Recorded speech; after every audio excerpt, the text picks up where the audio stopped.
Our Nigerian striker Victor Osimhen has described new Super Eagles head coach Eric Scholl as a demanding tactician who expects full commitment from his players. While speaking with ex-Super Eagles captain Mikel Obi, the ex-Napoli forward shared details of his conversation with the new gaffer, revealing that Scholl has challenged him and other senior players to work closely with him to achieve success for Nigeria.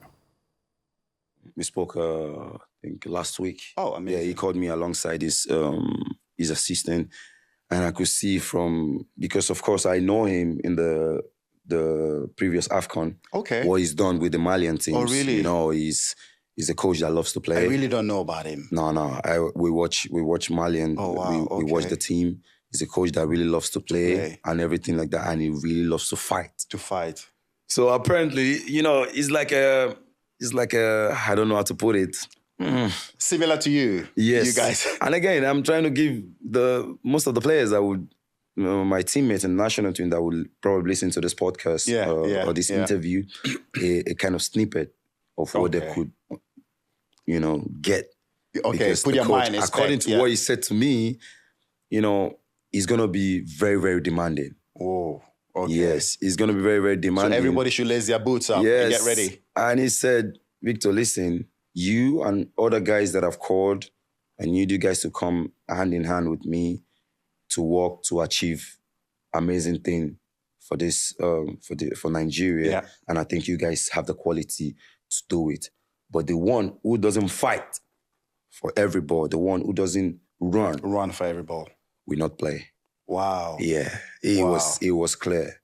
It was really clear with me, you know. It was clear with me, and then he goes about and you know said he can be a father, a big brother, or uncle to everyone, but on the pitch, this is business. So he told me we're gonna do amazing thing, but guys, Victor, Ekong, and the rest he has spoken to, the senior players. I need you to work with me. I need you to come hand in hand with me.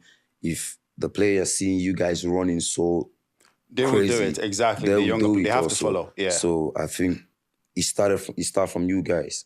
I might scream at you guys. I might do some kind of stuff, but don't take it like that. And just so the younger ones see and it. I think I totally agree with him. You know, to be able to achieve something, Nigeria is a big country. You know, without millions of players. So if you're privileged to put on the Super Eagles jersey, you have to give everything. Yeah. So I think we've gotten a coach that's going to be very, very demanding. Wow. Okay. And I have to take this opportunity to say a very big thank you to Eguavon for his job well done. Not just because as a coach, but also as a father. Man for the way he is taking every player. Yeah. Is giving us the respect. And I'm saying this, and every player can testify that they give him the same equal respect. No player has ever gone or go against his authority or his instruction and so. I love Austin and something like that. So he really deserve his flowers and everything. Good. Yeah, that's good. He's also an amazing. We're now joined by Super Eagles defender Kenneth Omeruo to discuss the upcoming games amongst other issues. And I want to say thank you very much, Kenneth, for joining us today. And I can see that you're looking good. Looking well rested. And as always. All right, so Kenneth, let's get straight into it. We've just listened to Victor Osimhen, someone you know very well. All right, speak to I beg your pardon, John Mikel Obi, and another man you know very well. And they were talking about commitment issues. Over the years, some players have not really risen to the occasion in terms of commitment. We've seen late coming a lot. We've seen commitment issues in terms of exerting themselves on the pitch of play. At this moment in time, do you think we still have that issue within the ranks of the Super Eagles?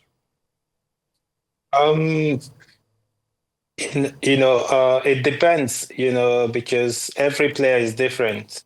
Sometimes me feel every player who comes to the national team wants to give their best because, an important stage in their career. But at the same time, you've seen players who maybe will say, oh, they're not going to train and because they let them get away with it. So it keeps happening, and and it drags into the game situation. I think if every player is held accountable for, if you don't do the training before the game, you stay out of the game. I think the players will sit up. But I think a lot of the players are committed. They give the best. The national team is not an easy place to play for, especially during traveling and other cases. But yeah, you can still find it. Some people don't give like what they give in their club sides, but I think once they are being held accountable, that will change. Giving that much as they give in their club as compared to their countries, do you think there are any factors that cause that, or is just like you said, a personal decision? There could be several factors like traveling. Sometimes you arrive like Baron earlier said, when you arrive late to camp. It's just I think most times when you come to national team, you want to give everything, and you see some players because they are, guaranteed to start the game. They take their time, like, okay, the game is what's more important, but I think every training is important as well. So, like I said, if every player is held accountable and say, okay, you have to be in camp on this day, you have to, if you miss a training, then, you don't play the game. I think everyone will sit up. All right, Kenneth, let's talk on something very, very controversial because it divides opinion time and time again.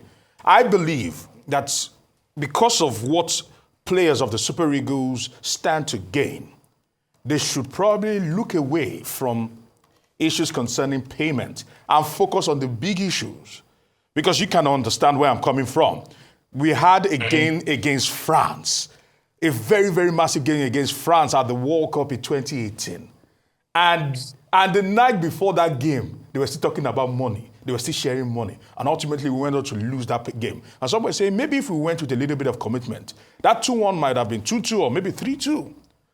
Why is it that players cannot look away? Because some of you earn decent wages. And I believe that some of this, that whatever you get from the Super Eagles side, some of you don't take home. Some of you give it to friends, families, and the rest of them. Why is money a sticking issue every time with Super Eagles players, past, present? Not just Super Eagles players, other countries as well. Money is important. That's why we play. We risk our careers every day you go on the pitch. So money cannot be kept out of it.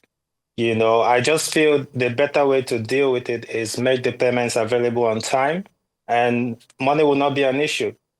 Like the last Nations Cup, our payments came. Money was not an issue for us. So you cannot keep money out of it.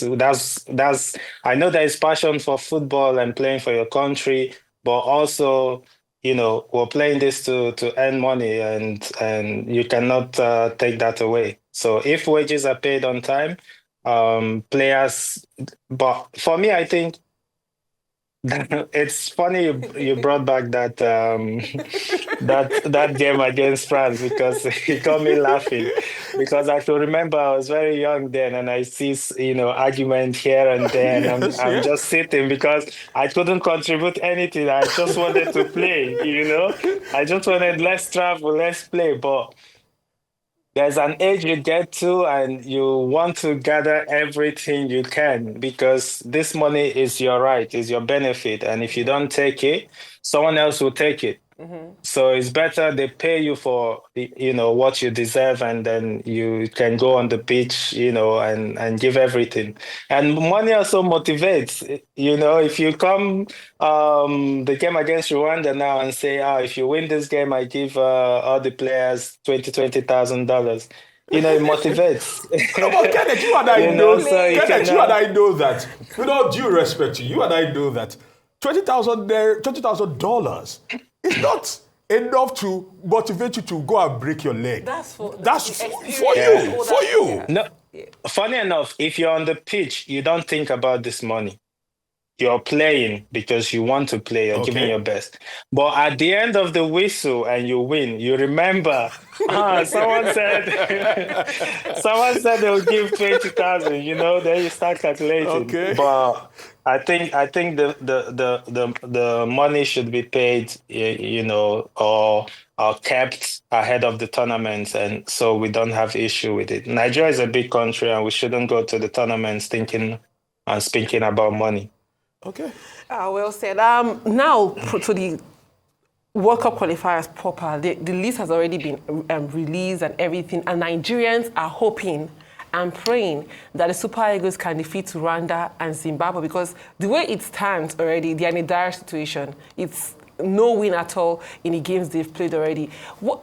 You were part of the squad and still a part of the squad that played the first couple of games. But currently, what do you think are the chances of Nigeria getting a win against Rwanda? So there's a big chance, because obviously, if you look at it by ranking, Nigeria should be able to win that game convincingly, But it's just these days, football has changed from, what it used to be. But I think with the new coach, I had a few discussions with him, and the way he spoke about his plans and how he wants us to approach games. I think Nigerians will see something different about the Super Eagles. And for me, I'm also right now I'm not in the squad, so I'm also a fan, and I will be pushing for us to, to go there and win those games, because we have to be in this World Cup, because we can't miss it twice in a row. All right, we can't miss it twice in a row. Kenneth, the truth is this. Since you mentioned that, you are one of the very few people, one of the very fortunate people within the ranks of the Super Eagles that has been to a World Cup. And I look and I say that the likes of Victor Osimhen, the likes of Victor Boniface, and Moses Simon, we could go on and on, might never get a chance if this opportunity passes them by. Do some of these players understand the gravity of the situation where we find ourselves at the moment? I think they do, especially the ones who has been to the World Cup. I don't know if there's, truth. A few of them who has been to the World Cup understands the importance, because it's an amazing atmosphere. It's something different. And I a player like Osimhen, like you mentioned, they have to be in the World Cup. They have to experience this. They just have to experience it. And I know they want to, and there will be, I speak to Victor, I speak to some other players, and they know how important this game is. They're not going there to joke. I can assure you that. And you will see by the way they will approach the game. And fingers crossed, I'm hoping and praying, that we get 6 points from these two games. Oh, well, so Nigeria faced off against Rwanda in Uyo, the last encounter. You watching that game? I know you are not the coach, but what difference would you, watching from home, want to see on Friday when it faced off against Rwanda? So from the conversation with the coach, I know we're going to press. So, and this is something we don't have to give the other team confidence to build the game. When we let them play, then they get confidence. We have to put them on their toes from the start of the game, like press them high. It will be demanding from the players, but especially with the weather. But we have to do it. That's the only way to win these games. We cannot sit back and let them play, come at us. And, we have to approach the game like, hey, we're here to win, let them know from the start. And I think that's what we're going to do. I have no doubt about that. All right, no doubt about that. Talk to us. How gutted are you not being availed the opportunity, no thanks to injuries, to play in this set of qualifiers? How do you feel?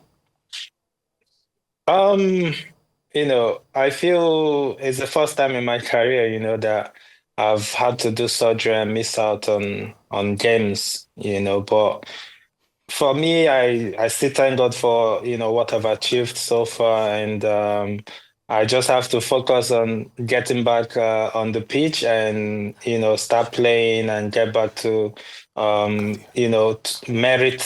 get to merit a call-up, but for now, I'll just, wish them all the best, pray for them. And I miss them, obviously, I miss them and I miss playing for the national team. But for now, I'm focused on recovery and supporting the Super Eagles for now. Talking about supporting the Super Eagles for now. Looking deep into it, before you came on, we were speaking about some players that probably could potentially be back into the squad at some point. Because, for instance, I know you had a pairing with, from 2019, 2022, you had a pairing with Ekong, Leon Balogun, and Yosef. It was like a rotational thing. And looking at how well Leon Balogun has been playing in Rangers for a while, do you think he has the kind of energy and fortitude as well as techniques to return to the Super Eagles squad? Yeah, Leon is always and has always been a beast. He's an amazing player. He's strong, and you can't take it away from him. His height as well. So I think also what he's doing in Rangers is amazing as well. So at the end of the day, if he's being called up, it's by merit and nothing more. He obviously is one of our best centre backs. All right, Kenneth, as we're wrapping up, right now, I look at what you've done with your club side in Turkey, and you've played in Spain, and you've been around. Talk to us, help us settle this debate once and for all. The Premier League and the La Liga, and maybe even add the Turkish League or maybe any other league. Which do you think is more technical and which do you think is harder to play in? Unfortunately, I didn't play in the Prem. Yes. But I think with what I see, I love to play in Spain because I love playing football.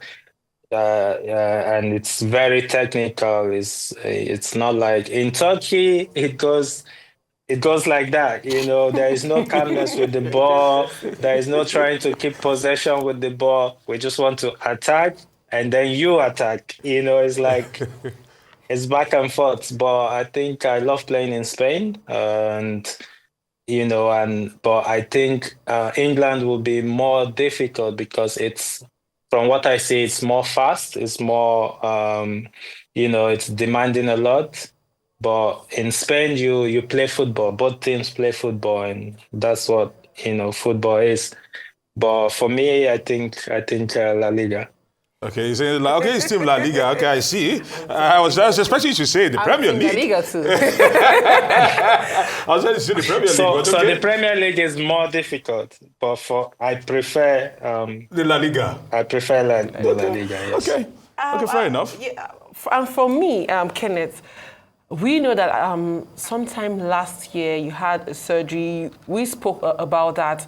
And you're still on your way to recovery, like you rightfully said. But can you let us know and let Nigerians also know the situation with your club at the moment?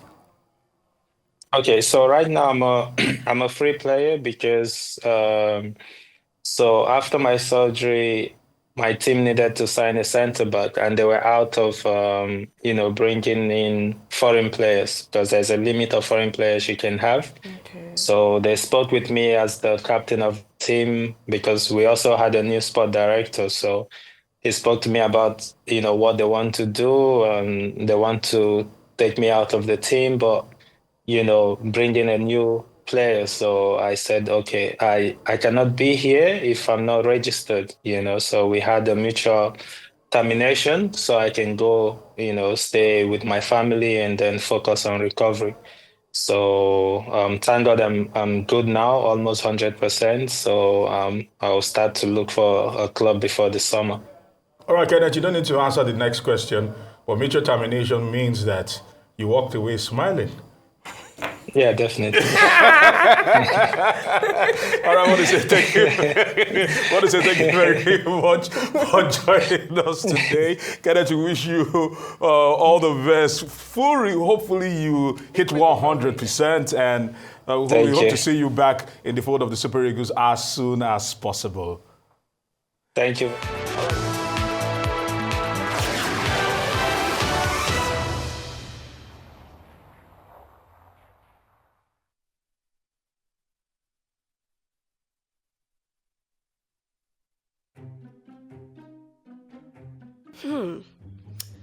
Looks like someone forgot something. Hey, Captain Excellence! Huh? What's wrong? You left the light on, EVA. What do you think happens when no one's in the room but the light is still on? Huh? Why is that a big deal? When you leave the light on, even when you're not here, it wastes energy. Think of it like pouring water into a cup that's already full. It's just going to spill out. But